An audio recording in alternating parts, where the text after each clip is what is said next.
Huge clitoris news. Nearly 30 years after we first mapped the intricate web of nerves inside the penis, we have finally done the same for the clitoris. Basically, a team of researchers at the Amsterdam University Medical Centre used high-energy X-rays to create 3D scans of 2 female pelvises, which has allowed us to finally see how the nerves branch out all across the vulva. See, despite being absolutely central to women and AFAB people experiencing orgasm, the clitoris is one of the least studied organs in the human body, and health conditions concerning the clitoris are still regularly overlooked. This has a lot to do with a long history of medical stigma. For example, a 1400s guide to identifying witches called it the devil's teat and said that if you found one, well, that was proof the woman was a witch. A 16th century anatomist labelled it the shameful member, while his contemporaries argued that it was a new and useless part that simply didn't exist in healthy women. A moment of silence for those researchers' wives. And although this new study has yet to be peer-reviewed, the initial findings suggest that some of what medical professionals are being taught about clitoral anatomy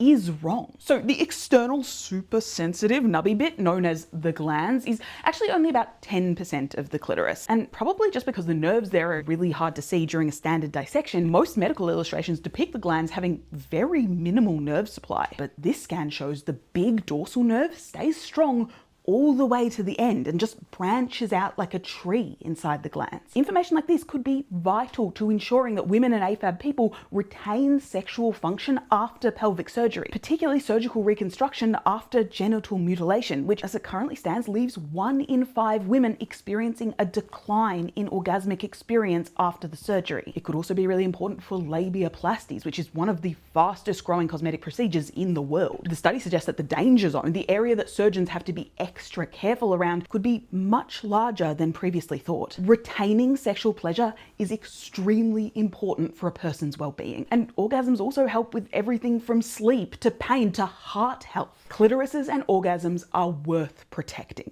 and with any luck, we're now just a little bit closer.